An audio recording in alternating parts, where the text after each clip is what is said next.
Hello, my name is Miguel from the Mobile Mechanic 757, working on the Nissan. I wanted to show everybody what it looks like after you replace the alternator and what it looks like if you have a multimeter. Before the car starts, it should have 12 volts in it. So what we're going to do, we're going to turn this all the way to the volts. This is direct, that's alternate current. This is direct, so put it on 20. You put it on positive, negative on negative. There should be 12 volts in here. 12 volts right there, right on the spot. In order for a starter to turn, you need a minimum of 9 volts on the battery. It takes 5 volts for the inside of your car to actually run the accessories. So if you're sitting there and you're saying, well, the inside of the car is working, but the car is not cranking, you have 5 volts there, but you don't have enough voltage, or the starter is bad.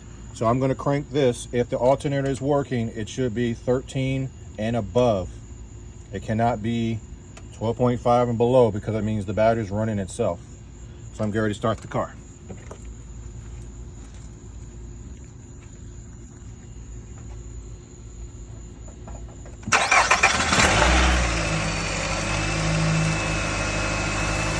And voila, the alternator is 100% working. If your alternator is anywhere close to 12, that means the battery is not being charged. The alternator runs the car. Excuse me, the alternator charges the car. I apologize.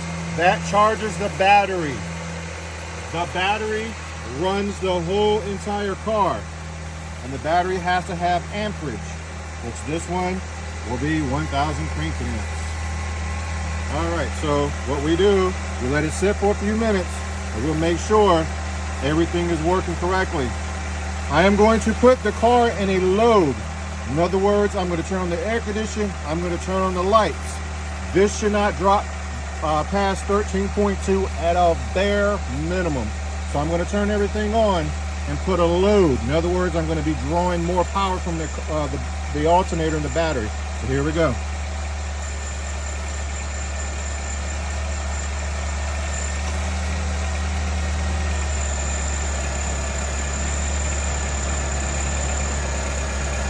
Even with the load, this is an excellent battery, an excellent alternator, because as you can see, the lights are on, the air conditioner is running, and it's still where it's supposed to be at. If you like this video, please like, subscribe, and hit that share button. Thank you.